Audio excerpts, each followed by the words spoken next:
విశాఖ వేదికగా మరో ఎన్నికల సమరానికి శంఖారావం మోగింది. స్థానిక సంస్థల కోటాలో వైసీపీ ఎమ్మెల్సీగా గెలిచిన వంశీకృష్ణ శ్రీనివాస్ ఎన్నికల ముందు పదవికి రాజీనామా చేసి జనసేన టికెట్తో ఎమ్మెల్యేగా గెలిచారు. ఇప్పుడు ఆ ఖాళీ అయిన స్థానానికి ఈసీ షెడ్యూల్ విడుదల చేసింది. విశాఖ జిల్లాలో 2 ఎమ్మెల్యేల స్థానాలకే వైసీపీ పరిమితం అయినప్పటికీ స్థానిక సంస్థల్లో ఆ పార్టీకే మెజారిటీ ఉంది. అయితే ప్రభుత్వం మారడంతో లోకల్ బాడీ ఈక్వేషన్లు మారే పరిస్థితి కనిపిస్తోంది. ఆ క్రమంలో సిట్టింగ్ సీట్ను కాపాడుకోవాలని పట్టుదలతో ఉన్న వైసీపీ బొత్స అభ్యర్థిత్వాన్ని ఖరారు చేసింది. కూటమి పార్టీలు కూడా ఎమ్మెల్సీ సీటును ప్రతిష్టాత్మకంగా తీసుకోవడంతో సాగర తీరంలో క్యాంపు రాజకీయాలకు తెరలెగుస్తుంది. విశాఖ జిల్లాలో స్థానిక సంస్థల ఎమ్మెల్సీ ఉప ఎన్నికల నగారా మోగింది. వంశీకృష్ణ శ్రీనివాస్ యాదవ్ ఎమ్మెల్సీ స్థానం ఖాళీ అవడంతో రాష్ట్ర ఎన్నికల కమిషన్ షెడ్యూల్ విడుదల చేసింది. ఆగస్టు 30న ఎమ్మెల్సీ ఎన్నికల పోలింగ్ జరగనుంది. ఇప్పుడున్న స్థానిక సంస్థల ఓటర్ల సంఖ్యను బట్టి వైసీపీ విజయం ఖాయంగా కనిపిస్తోంది. అయితే ఇప్పుడు ప్రభుత్వం మారడంతో విశాఖ జిల్లా స్థానిక సంస్థల ఎమ్మెల్సీ ఎన్నిక రసవత్తరంగా మారింది. అధికార కూటమి ఈ ఎమ్మెల్సీ స్థానాన్ని గెలుచుకొని జిల్లాలో వైసీపీకి షాక్ ఇవ్వడానికి రెడీ అయింది. వైసీపీ మాత్రం ఎమ్మెల్సీ స్థానం తమదే అనే ధీమా వ్యక్తం చేస్తుంది. తమ పార్టీ అభ్యర్థిగా మాజీ మంత్రి బొత్స సత్యనారాయణ అభ్యర్థిత్వాన్ని కూడా ఖరారు చేసింది. ఉమ్మడి విశాఖ జిల్లా స్థానిక సంస్థల నేతలు, పార్టీ ముఖ్యులతో విజయవాడలో ప్రత్యేకంగా భేటీ అయిన మాజీ సీఎం జగన్ బొత్సను అభ్యర్థిగా నిర్ణయించారు. విజయనగరం జిల్లా చీపురుపల్లిలో ఎమ్మెల్యేగా పరాజయం పాలైన బొత్స ఇప్పుడు జిల్లా మారి ఎమ్మెల్సీగా తన అదృష్టాన్ని పరీక్షించుకోనున్నారు. ఓటమి తర్వాత బొత్స సత్యనారాయణ పార్టీ మారతారని గత కొంతకాలంగా ప్రచారం జరుగుతున్న నేపథ్యంలో జగన్ ఆయన్ని బరిలో దింపారంటున్నారు. బొత్స ఉత్తరాంధ్రలో పట్టున్న నాయకుడు కావడంతో పార్టీ ఉనికి కాపాడుకోవడంతో పాటు స్థానిక సంస్థల ఎమ్మెల్సీ ఎన్నికల్లో గెలిచి తీరాలన్న లక్ష్యంతో జగన్ ఈ నిర్ణయం తీసుకున్నారంటున్నారు. ఇక వైసీపీకి దీటైన అభ్యర్థిని పోటీలో నిలపడానికి కూటమి పార్టీలు కసరత్తు చేస్తున్నాయి. టీడీపీకి చెందిన మాజీ ఎమ్మెల్యే గండి బాబ్జీ, మాజీ MLA Peela Govindu, Bhimili TDP incharge Korada Rajababu MLC రేసులో ఉన్నట్లు ప్రచారం జరుగుతోంది. ఆ ముగ్గురు నేతలు 2024 ఎన్నికల్లో పార్టీ కోసం సీట్లు త్యాగం చేసిన నాయకులే అవడం విశేషం. దాంతో చంద్రబాబు ఆ ముగ్గురులో ఒకరికి అవకాశం ఇచ్చే ఛాన్స్ కనిపిస్తోంది. ఉమ్మడి విశాఖ జిల్లాలో స్థానిక సంస్థల ఎన్నికల్లో 822 మంది జడ్పీటీసీ, ఎంపీటీసీ, కార్పొరేటర్లు, కౌన్సిలర్లు ఓటు హక్కు వినియోగించుకోనున్నారు. వారిలో దాదాపు 90% మంది వైసీపీ నుంచి గెలిచిన వారే కావడంతో బొత్స విజయంపై వైసీపీలో ధీమా కనిపిస్తోంది. ప్రస్తుతం టీడీపీ, జనసేనలకి 237 మంది ఓట్లు ఉన్నాయి. స్థానిక సంస్థల ఎన్నికల్లో గెలిచిన 123 మందికి తోడు అసెంబ్లీ ఎన్నికల ముందు టీడీపీలో జాయిన్ అయిన 102 మంది, ఎన్నికల తర్వాత టీడీపీ, జనసేనలో జాయిన్ అయిన 12 మంది విశాఖ కార్పొరేటర్లతో కలిపి ప్రస్తుతానికి కూటమి బలం 237కు పెరిగింది. అయితే మెజారిటీ ఓటర్లు లేకపోయినా ఖచ్చితంగా ఎమ్మెల్సీ స్థానం గెలుస్తామని కూటమి నేతలు ధీమా వ్యక్తం చేస్తున్నారు.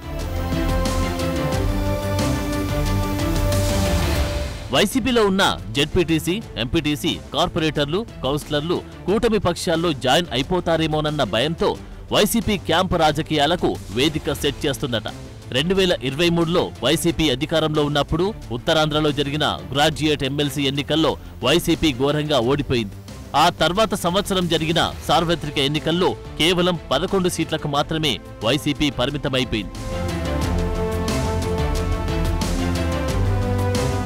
కూటమి ప్రభుత్వంలో ప్రతిపక్ష హోదా కోసం న్యాయ పోరాటం చేస్తున్న మాజీ సీఎం జగన్ కి ఇప్పట్లో ఎన్నికలకు వెళ్లే ఛాన్స్ లేదని అనుకుని ఉండొచ్చు. అయితే మూలిగే నక్క మీద తాటికాయ పడినట్లు ఉత్తరాంధ్రలో స్థానిక సంస్థలకు చెందిన 2 ఎన్నికలు ఇప్పుడు జరగబోతున్నాయి. స్థానిక సంస్థల ఎమ్మెల్సీకి సంబంధించి ఇప్పటికే ఎన్నికల కోడ్ రావడం, 6వ తేదీన ఎన్నికల నోటిఫికేషన్ విడుదల కానుంది. మరోపక్క ప్రతిష్టాత్మకమైన జీవీఎంసీ స్థాయి సంఘాల ఎన్నికలకు రంగం సిద్ధమైంది. స్థాయి సంఘాల ఎన్నికల్లో ఎమ్మెల్యే, ఎంపీల ఓటు కూడా చెల్లుబాటు అవుతుంది. ఇప్పటికే టీడీపీ, జనసేన కార్పొరేటర్లతో పాటు వైసీపీకి చెందిన 12 మంది కార్పొరేటర్లు ఆ పార్టీలో జాయిన్ అవడంతో స్థాయి సంఘాల పంచాయతీ అమరావతికి చేరింది. ఒక పక్క ఎమ్మెల్సీ ఎన్నికలు, మరోపక్క జీవీఎంసీ స్థాయి సంఘాల ఎన్నికలతో జగన్ కు కంటి మీద కునుకు లేకుండా తయారైందట. ఇప్పుడు సిట్టింగ్ ఎమ్మెల్సీ స్థానాన్ని మళ్లీ వైసీపీ కైవసం చేసుకోవాలని చూస్తుంటే, మరోపక్క టీడీపీ కూటమి గ్రాడ్యుయేట్ ఎమ్మెల్సీని గెలుచుకున్నట్లు ఉత్తరాంధ్రకు కీలకమైన విశాఖ స్థానిక సంస్థల ఎమ్మెల్సీని కూడా గెలుచుకొని వైసీపీకి గట్టి షాక్ ఇవ్వాలని ప్రణాళిక రచిస్తోంది. వైసీపీ అధికారంలోకి వచ్చిన తర్వాత జరిగిన స్థానిక సంస్థల ఎన్నికల్లో టీడీపీ పోటీ చేయకుండా ఎన్నికలను బహిష్కరించింది. అప్పుడు బీజేపీ, కమ్యూనిస్టు పార్టీలతో పాటు కొంతమంది టీడీపీ నాయకులు ఇండిపెండెంట్ అభ్యర్థులుగా బరిలో నిలిచి గెలిచారు. జగన్ పాలనలో స్థానిక సంస్థలకు నిధులివ్వకుండా ప్రజాప్రతినిధుల్ని డమ్మీలను చేశారు. ఆ అక్కసు చాలా మందిలో కనిపిస్తోంది. ఆ క్రమంలో రాష్ట్రంలో అధికారం కోల్పోయాక జగన్ మీద ఎంపీటీసీలు, జెడ్పీటీసీలకు కూడా నమ్మకం పోయినట్లు కనిపిస్తోంది. అనేక మంది జెడ్పీటీసీలు, ఎంపీటీసీలు, కార్పొరేటర్లు, మున్సిపల్ కౌన్సిలర్లు టీడీపీ, జనసేనల వైపు చూస్తున్నారు. కూటమిలో జాయిన్ అవ్వాలనుకునే వాళ్లను ఎన్నికలలోపు జాయిన్ చేసుకోవడానికి లోకల్ నాయకత్వం ప్లాన్ చేస్తోంది. అందులో భాగంగా స్థానిక సంస్థల ఓటర్లతో క్యాంపులు నిర్వహించాలని పక్కా ప్రణాళిక రచిస్తున్నారు. ఒకసారి స్థానిక సంస్థలకు సంబంధించి ఏ పార్టీకి ఎంత బలముందో అనేది పరిశీలిస్తే, ఉమ్మడి విశాఖ జిల్లా వ్యాప్తంగా 36 మంది జెడ్పీటీసీలు, 636 మంది ఎంపీటీసీలు, 53 మంది కౌన్సిలర్లు, 97 మంది కార్పొరేటర్లతో కలిపి మొత్తం 822 మంది ఓటర్లుగా ఉన్నారు. అయితే వారిలో 90% మంది వైసీపీకి చెందిన వాళ్లే అయినప్పటికీ ప్రభుత్వం మారినప్పటి నుంచి వారిలో అత్యధికులు టీడీపీ, జనసేనల వైపు చూస్తున్నారు. దాంతో ఇప్పుడు ఉమ్మడి విశాఖ జిల్లా రాజకీయం రసవత్తరంగా మారుతుంది. ఈ నెల 7న జరగబోయే స్థాయి సంఘాల ఎన్నికల్లోపు మరికొంతమంది విశాఖ కార్పొరేటర్లు టీడీపీ, జనసేనలో జాయిన్ అవుతారనే ప్రచారం జరుగుతోంది. వారిని కాపాడుకోవడానికి వైసీపీ పెద్దలు నానా పాట్లు పడుతున్నారు. స్థాయి సంఘాల ఎన్నికల కోసం కూటమి పక్షాలు ముందుగా కార్పొరేటర్ల చేరికపైనే ఫోకస్ పెడుతున్నాయంట. ఎమ్మెల్సీ ఎన్నికకు ఇంకా టైం ఉండడంతో ఎంపీటీసీలు, జెడ్పీటీసీలు, యలమంచిలి, నర్సీపట్నం మున్సిపల్ కౌన్సిలర్లను చేర్చుకోవడానికి ఆయా ఎమ్మెల్యేలు చురుగ్గా పావులు కదుపుతున్నారంట. సిట్టింగ్ ఎమ్మెల్సీ స్థానాన్ని గెలుచుకోకపోతే ఉత్తరాంధ్రలో తమ ఉనికిని కాపాడుకోవడం చాలా కష్టమని తెలిసిన వైసీపీ ముఖ్య నేతలు ఇప్పటినుంచే క్యాంపు రాజకీయాలకు తెరలేపుతున్నట్టు తెలుస్తోంది.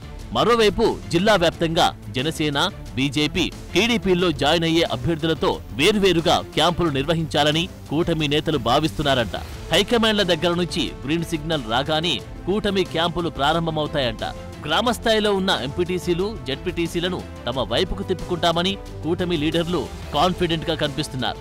అదే జరిగితే వైసీపీ సిట్టింగ్ ఎమ్మెల్సీ స్థానాన్ని పోగొట్టుకోవడంతో పాటు జిల్లాలో ఆ పార్టీ ఉనికి ప్రశ్నార్థకంగా మారే పరిస్థితి కనిపిస్తోంది.